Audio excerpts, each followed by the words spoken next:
Another opportunity that Oviedo hasn't taken. It's been now 1 point from 12 games. You've lost against 3 of your rivals, basically. You lost against Granada, that is now 2 points away from you.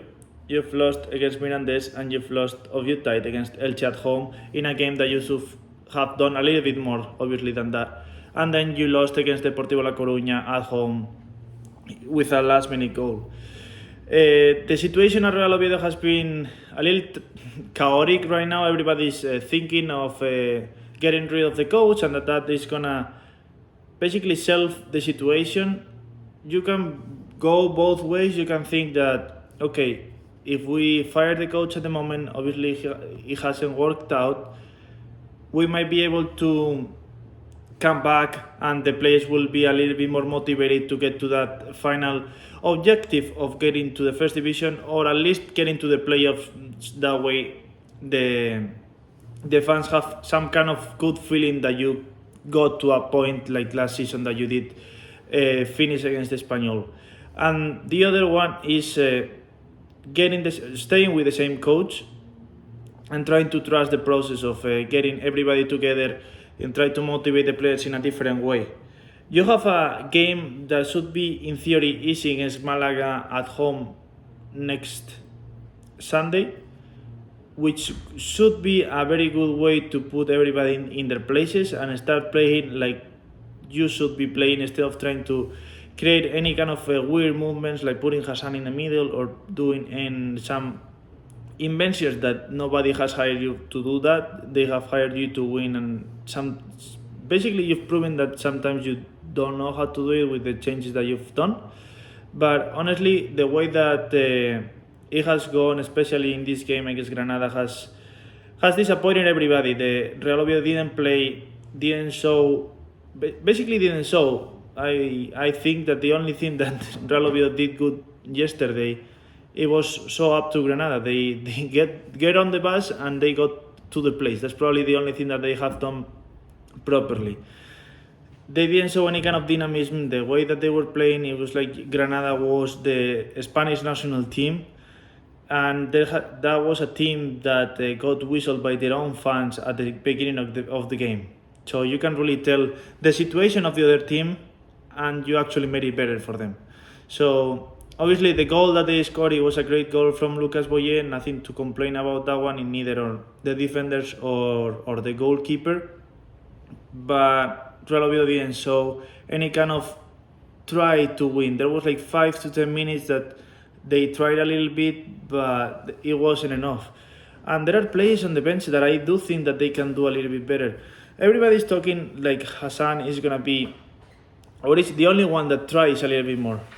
Well, yeah, he tries, but because he has the ball 25 minutes out of the 90 minutes. So the other ones don't have the ball, meanwhile he has it. So of course he's going to be the one that tries it because the other ones don't get it. So it is something that nobody thinks about, but if this guy has the ball 20% of the time, the other players are not going to be able to try any kind of plays. And he slows it down. So it's a personal opinion, but I do think that Paulino would be a better player in the way that Oviedo wants to play, because they want to play associating, and Hassan is not good at associating. Hassan is good at dribbling and having space, and when you're passing from one side to the other side and the other team starts to get back, Hassan is not good at that because he doesn't have space to do that. And that's something that we need to understand. Hassan would be very good when you are playing against a team that wants to control the game, and you are going to have space in the back of the defenders to do something. And he has proven that whenever he came in against Elche, he did okay. But I think he takes away more than he gives you, especially in the defense side. He doesn't help at all Nacho Vidal. Nacho Vidal was one of your best players when he came in from Osasuna, and right now he disappeared.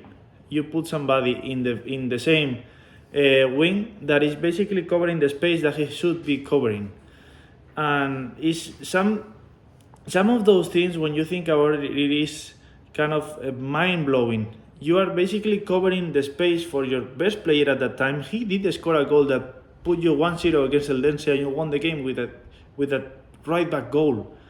that it is something that you need to be thinking, okay, let me power this guy and try to make the team play in a way that would make him look better at least. But no, the thing that you do is put somebody that is going to be on the line, that is not going to let Nacho Vidal do anything, and that way we're going to be all better. So, surprise, it didn't work out. And obviously there are players that need to be performing better. Colombaro is at a level that nobody has seen before in Oviedo. Seoane has been struggling a little bit. He could have made Oviedo get a 2-0 instead of a 1-0 yesterday. Elias Chaira is sometimes good, sometimes bad. You don't really know when are you going to get a good game or not. Alemão is, you see him that he's injured, he's tired, like he's not been at his best level. And then in the defense side, David Costas and Dani Calvo hadn't had a great time, but you have Oyer Luengo in the bench. The guy was playing at the beginning of the season, he was being great, and then all of a sudden you forgot about it, or you forgot about him. Just give the guy a chance and see how he performs. He has proven to the team this season and last season that he could be a great defender. He's not going to be playing out of the back like Gerard Piqué, but he can really defend it. That's what you're needing. You're getting goals every game. You haven't keep a clean sheet since forever, so it's kind of like it's the time to build a solid defender, a solid defense, and obviously not having Cazorla is gonna make you not have the ball as much. You need to think in that way of let's change something instead of playing with the same players that you have been playing since the first match day. Things aren't working out. There is something that needs to be changed. If it's not the players, it's gonna be you as the coach. So it is something that I think we all need to be considered in the way that we see Real Oviedo. We all think that, okay, they are going to get to the first division and it's a super tough time. Well, you need to just look back like 10, 15 years and think if it's a really tough time or you prefer to be in the second B playing against Vecindario, with all the respect. But it is the reality. We've come a long way and we are all complaining because we want to be in the first division, yes. But just look back a little bit and think about where it all comes from, and if Real Oviedo really needs this kind of toxic environment that we are all creating at the moment with whistling against the coach or whistling against the team.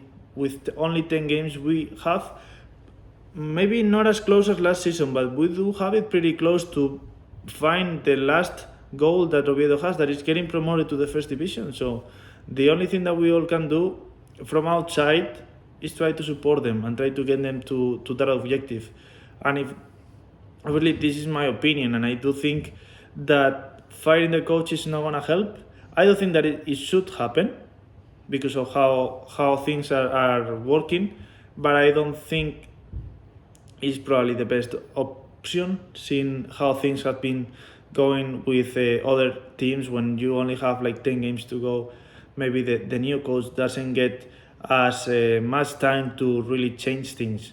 He just gets 10 games, and those teams have a lot of pressure, a lot of conditions. Everybody's going to be trying to play their best, especially the players that are on loan. Maybe they want to continue in the team. So it is something really difficult, and I wouldn't want to be in the position of being the owner of the Pachuca group to really take the decision of firing or not firing Calleja. But I do think that everybody as a fan of Real Oviedo will need to get together and really think where Real Oviedo comes from and what all we can do about it, and how we need to be as fans, and we need to support the team, and especially the players that are probably feeling it the same way as we do, because most of them were in Espanyol or in Cornellà last season and were probably as hard as we were losing that last game against the team that right now is in the first division with those 2 goals from Puado.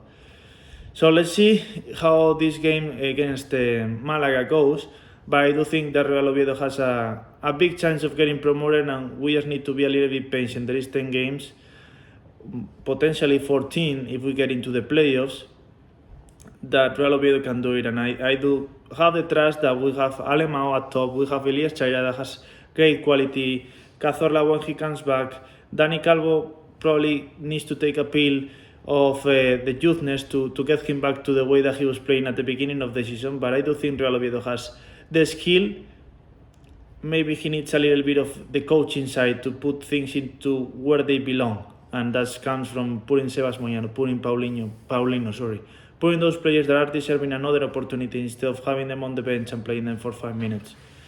So hopefully Oviedo gets a win against Malaga and everybody starts thinking a little bit more optimistic about the options of this team.